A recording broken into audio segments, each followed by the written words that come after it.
प्रवेश कर महाराज पर जाए पर्यंत आसी ना हेले मत कि समय मो कोठरी मत शयन करने कहीं मो मन आज भल लगुनि कहीं बारंबार मत अलस भी लगुच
राणीअंतपुर जोड़पुर चलिए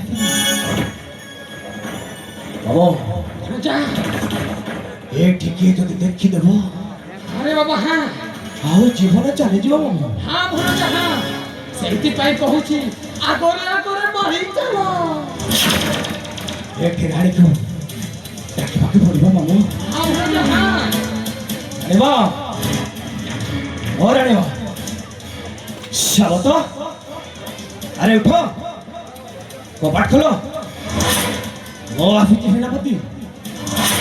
राजा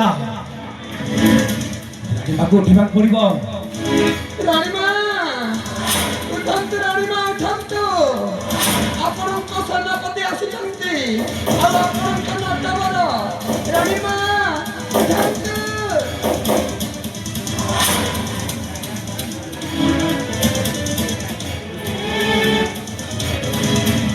ठीक 12 समय किए मगर पासी कबाटा को ठक ठक करूची ना चोर तो ना शैतान हो जा हो बा ओटा के जाय कबाट खोली देखिबा से पड़िबो जीवन को उठाओ अरे वाह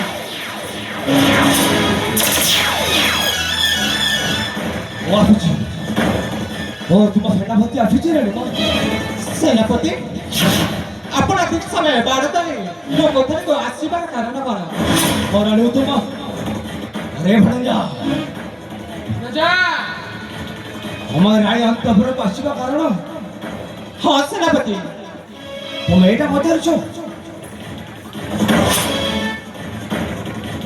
ବୁଝିଲେ ସାମନ୍ତ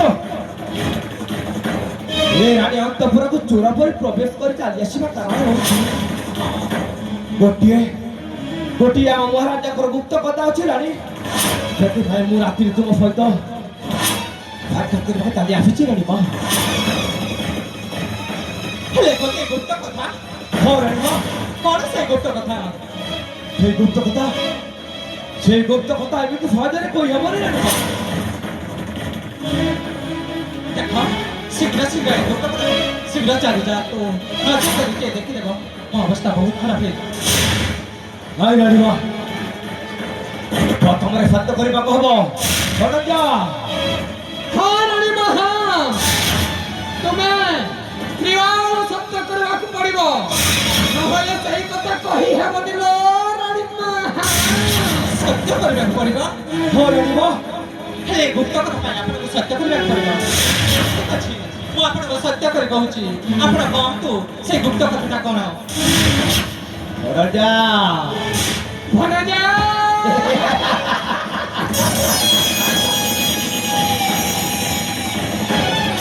ରାଣୀ ମା କହିବ ନିଶ୍ଚୟ କହିବି ତୁମେ ଯେମିତି ଯୌବନ ଅବସ୍ଥାରେ ମୋ ଭଣଜା ମଧ୍ୟ ଠିକ ସେମିତି ଯୌବନ ଅବସ୍ଥାରେ ଆପଣଙ୍କର ଦୁଇ ଜଣଙ୍କ ଯଦି ପ୍ରେମ ସମ୍ପର୍କ ଜାଗି ଉଠିଲା ରାଣୀ ମା ଏ ସତ୍ୟ କରିଛ ଏ ପଞ୍ଚ ସମ୍ମୁଖରେ ସତ୍ୟ କରିଛ ମାନେ ମୁଁ ଯାହା କହିବି ତାହା ରାଜି ହେବାକୁ ପଡ଼ିବ ରାଣୀ ମା ଆପଣ କଣ କହିବାକୁ ଚାହୁଁଛନ୍ତି ସେ ଗୁପ୍ତ ରହସ୍ୟଟା କଣ କେତେ ଦିନ ଏମିତି ଯୌବନ ଅବସ୍ଥାକୁ ପାଣିରେ ଫିଙ୍କି ଦେବେ କହିଲା ରାଣୀ ମା କହିଲ ସେ ବୁଢ଼ା ରାଜା ତ ଆଉ କେତେ ଦିନ ବଞ୍ଚିବ ମୋ ଭଣଜାକୁ ଦେଖ ତୁମେ ଯେମିତି ଯୌବନ ଅବସ୍ଥାରେ ଠିକ ମୋ ଭଣଜା ସେମିତି ଯୌବନ ଅବସ୍ଥାରେ ଆପଣଙ୍କ ଦୁଇ ଜଣଙ୍କ ଯଦି ପ୍ରେମ ସମ୍ପର୍କ ଉଠିଗଲେ ଆପଣଙ୍କ ମଥାରେ ସେନ୍ଦୁର ଆଉ ହାତର ସଂଖ୍ୟା ସବୁଦିନ ଦାଉ ଦାଉ ହେଇ ଦିଶିବ ରାଣୀ ମା ସବୁଦିନ ଦାଉ ଦାଉ ହେଇ ଦିଶିବ ରାଣୀ ମା সেই গুপ্ত কথা হচ্ছে বাবু যাহা কইলে তুম খালি সেই প্রেম খুঁজি করুছি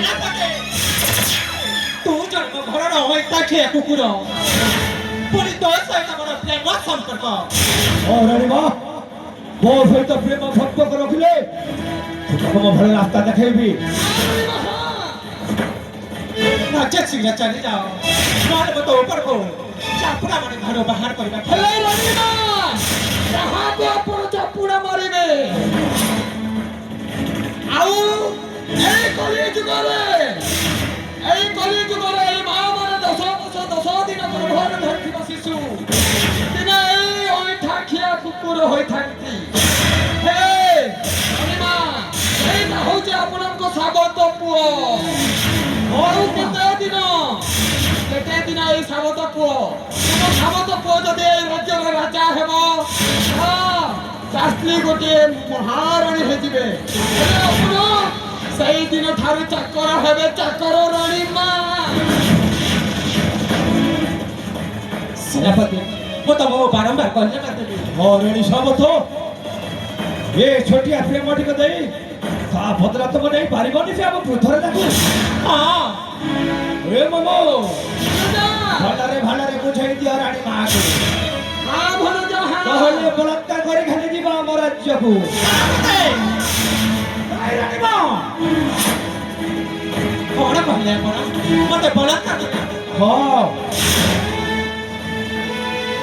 ରାଣୀ ମା এইটা হচ্ছে শুনশান গোটিয়ে রাজ সিংহাসন এই নদীরে কেহি নাহান্তি অছন্তি মো ভণজা ଆଉ এই নটবর ଆଉ ଅଙ୍ଗନ এই বন କୋଠରୀରେ କେହି ମଧ୍ୟ ଦେଖି ନାହାନ୍ତି ହେଲେ କାହାକୁ କହିବ ଆପଣ ସେଇ କଥା ଆପଣଙ୍କ ପାଇଁ ମଙ୍ଗଳ ହେବ ମୋ ଭଣଜା ସହିତ ହାତରେ ହାତ ଛନ୍ଦି ଦିଅନ୍ତୁ ରାଣୀ ମା ହାତରେ ହାତ ଛନ୍ଦି ଦିଅନ୍ତୁ ସେନାପତି ବାବୁ ଆପଣ ଶୀଘ୍ର ଚାଲି ଯାଆନ୍ତୁ ରାଜା ଯଦି ଜାଣିବେ ଆପଣଙ୍କର ମୁଣ୍ଡଟା ଛେଦନ ହୋଇଥାଏ ବାବା ମତେ ଟିକେ ସମୟ ଦେଲ ଓ ବୁଝେଇ ସୁଝେଇ ଆଣିବି আস্তে আস্তে করিব রে বাপ্পা এ স্বাগত বাণী যাওয়ালো বাণী যাওয়ালো বলয় রানী প্রেমান প্রেমনা কারণে বাণী যাওয়ালো বলয় রানী প্রেমান প্রেমনা কারণে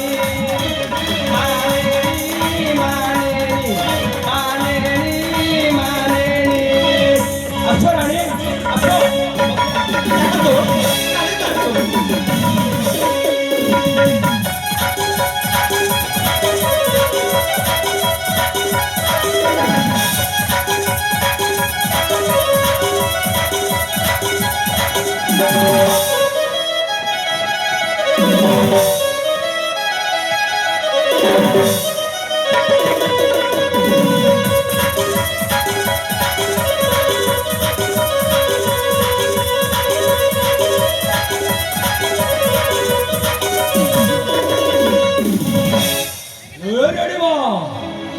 ଭଲରେ ଭଲରେ କହୁଛି ମତେ ଠୁକରେ ମର୍ଦ୍ଦନ ଦେଇ ମୋତେ ମୋ ମନ ଶାନ୍ତ କରିଦିଅ ଗୁପ୍ତ ପ୍ରେମରେ ଗୁପ୍ତ ମିଳନ ହଠାତ ପ୍ରେମରେ ହୋଇ ଗଲାଣ ଗୁପ୍ତ କଥାରେ ଗୁପ୍ତ ମିଳନ ହଠାତ ପ୍ରେମରେ ହୋଇ ଗଲାଣ ଯାହା କହିବୁ ତାହା କରିବୁ রাজি নহলে হত্যা করিবু বাজি যাওয়া তো রসনা করি তোমালা প্রেমনা কারণে বাজি যাওয়া বলয় রানী প্রেম প্রেম তোমালা প্রেমনা কারণে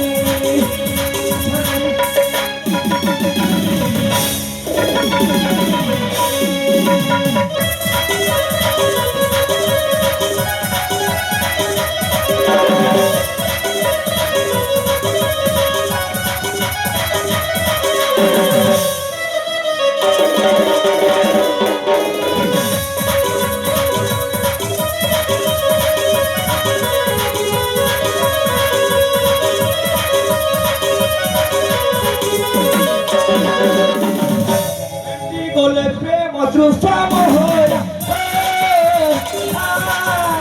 শান্ত হেব কাম যাতনা মোরা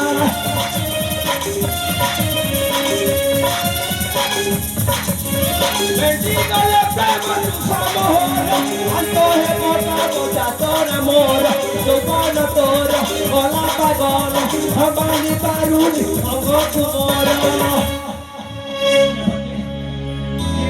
কেতে ভাবাই বিগু সাগর প্রেমনা প্রেমনা করনি তোরে পনি বিগু সাগর প্রেমনা প্রেমনা করনি করনি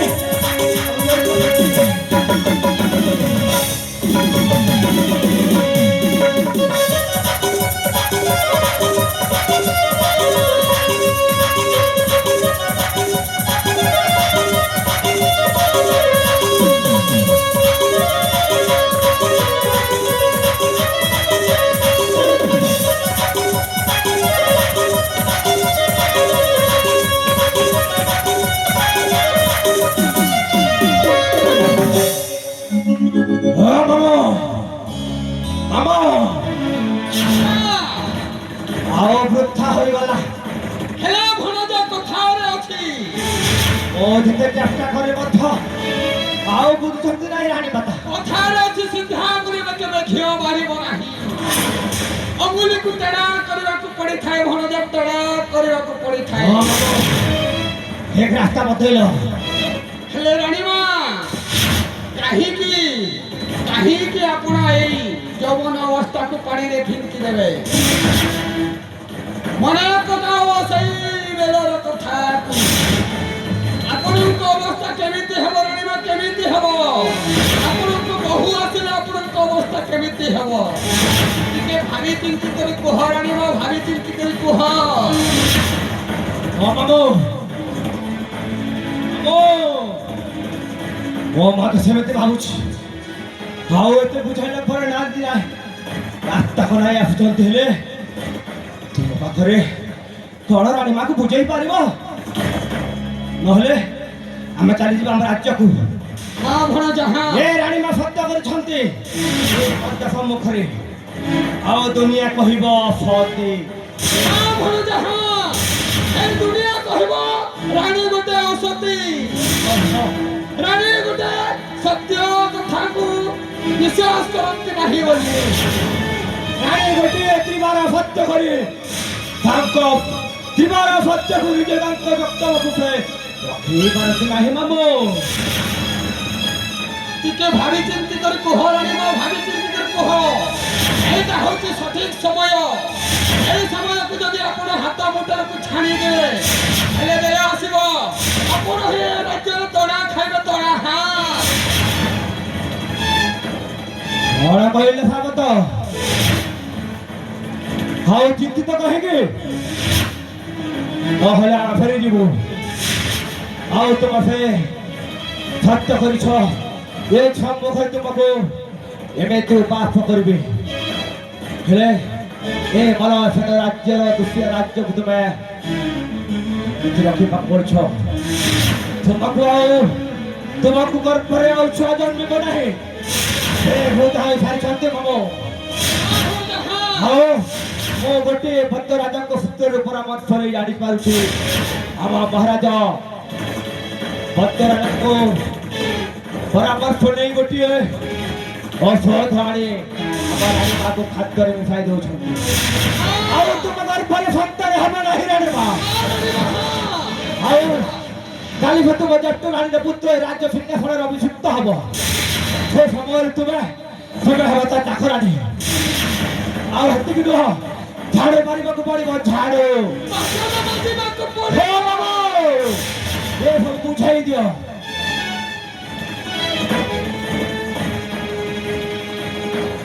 ଭାବୁଛ ସେନାପତି ଯାହା କହୁଛନ୍ତି ମୋ ମଙ୍ଗଳ ପାଇଁ କହୁଛନ୍ତି କାହିଁକି ନା ମୁଁ ତାଙ୍କ କଥାରେ ସମର୍ଥନ ହେବାକୁ ପଡ଼ିବ ହେଲେ ଏଇ ବୃଦ୍ଧ ରାଜା ସହିତ କେତେ ଦିନ ମୋର ଜଣ ଯୌବନ ତାକୁ ନଷ୍ଟ କରିବେ ନାଇଁ ମତେ ଯାହା କିଛି ବି କରେ ସେନାପତି ସହିତ ମୋ ପିତା ଚକ୍ରାନ୍ତ କରିବି ବାବୁ ହାତ ମୁଠା ଆଣିବାକୁ ପଡ଼ିବ ଆଉ ରାସ୍ତା ଆସି ଯାଉଛନ୍ତି ରାଣୀ କଣ କହିଲେ କୁହନ୍ତୁ ସେନାପତି ହଁ ବାବୁ ତ ମୁଁ ଯାହା କହିବି ଆପଣ ମାନିବେ ହଁ ନିଶ୍ଚୟ ମାରିବୁ ମୁଁ ଆପଣଙ୍କ କଥାରେ ରାଜି ଅଛି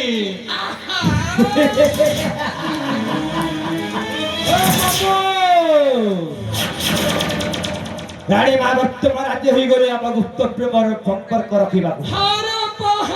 ହଁ ଏବେ ତ ରାସ୍ତା ତ କ୍ଲିୟର ହେଇଯାଇଛି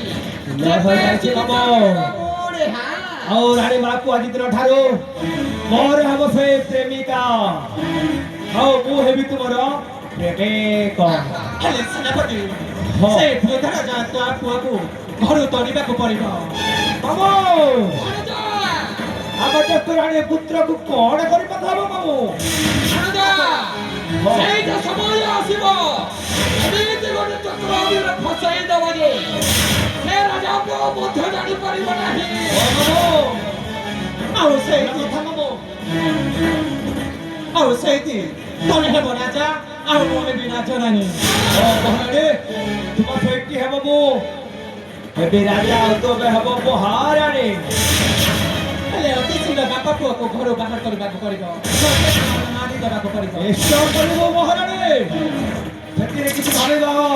ରଜା ନାହିଁ ହଁ ପ୍ରିୟ ହଁ ପ୍ରେମିକା ଆମେ ଚାଲିଯିବା ସେଇ ରାଜ୍ୟକୁ ବର୍ତ୍ତମାନ ଆସିଯିବେ ସେ ବୃଦ୍ଧ ରାଜା ଆରେ ବାବା ଏଇଟା ହଉଛି ଠିକ କଥା ଆସନ୍ତାକାଲି ଦେଖା ହେବ ମୋ ଭଣଜା ସହିତ ଆପଣଙ୍କର ଓ ମାମୁ ଆମର ଏଇଠି ସେ ଗୋଟେ ଚକ୍ରାନ୍ତ କରିବାକୁ ହବ ଏ ରାସ୍ତାଟା ମୁଁ ଜାଣିଛି ଜାଣିଛ ହଁ ହେଲେ ଶୁଣ ମୁଁ ଗୋଟିଏ ରାସ୍ତା ଉପାୟ ଜଣେଇବି ତାପରେ ପଳେଇବା ଆମେ ହେଲେ ଓଏ ପ୍ରେମିକା ଏ ହଁ ପ୍ରେମିକା ସାନ ସାବତ ପ୍ରେମିକା ସାନ ସାବତ ଶୁଣ କଥାକୁ ପତ ଆମେ ଦୁହେଁ କରିବା ଲୋକୁଟ ଚକ୍ରାନ୍ତ ହଁ ପ୍ରେମିକା ଆଜି ଠାରୁ ତୁମର ମୋର ଭାଗ୍ୟ ଖୋଲିଲା ଦେଖ ହ୍ୟାଲୋ ଏ ପ୍ରେମିକା ପ୍ରେମିକା ସାନ ସାବତ ପ୍ରେମିକା ସାନ ସାବତ ଆମେ ଦୁହେଁ କରିବା ଲୋକୁଟ ଚକ୍ରାନ୍ତ ଆଜି ଠାରୁ ତୁମର ମୋର ଭାଗ୍ୟ ଖୋଲିଲା ଦେଖ ଆଜି ଠାରୁ ତୁମର ମୋର ଭାଗ୍ୟ ଖୋଲିଲା ଦେଖ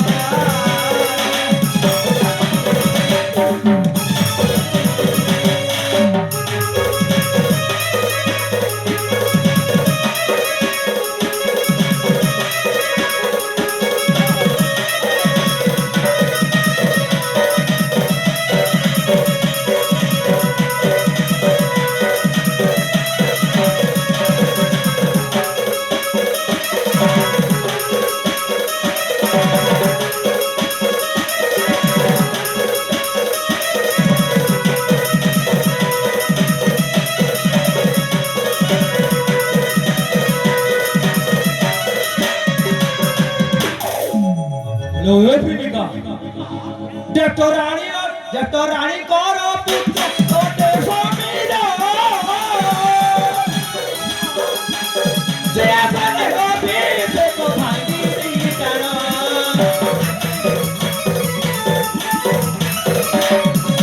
डॉक्टर रानी करो पुत्र छोटे स्वामीरा जे अपने गोपी से को भागी दीटाना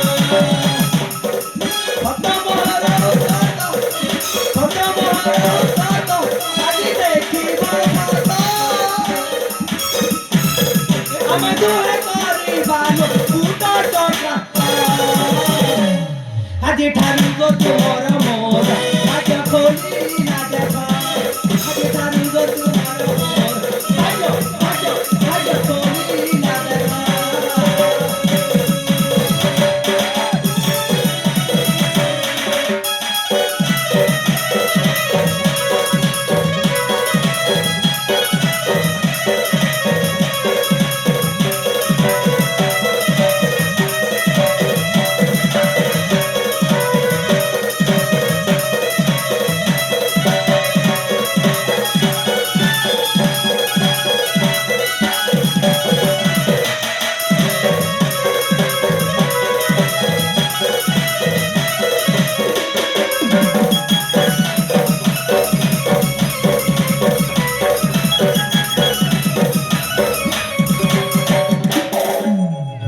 ओ प्रेमिका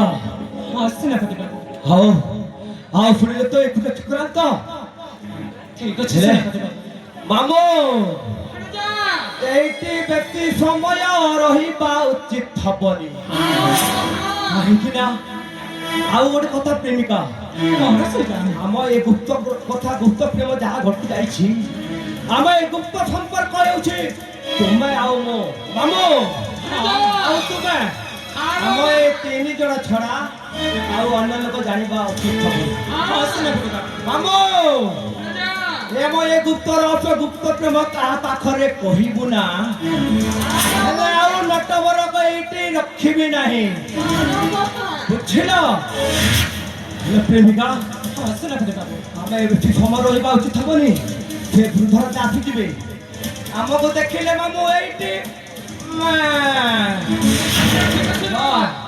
ଯିବା ଭୁଲେଇବା ତାହେଲେ ଠିକ ଅଛି ଠିକ ଅଛି ଆମେ ଯାଉଛି ହଁ ଆଉ ପଛେ ପଛେ ମଧ୍ୟ ଆସିଯିବ ଭାଇ ଦିଅ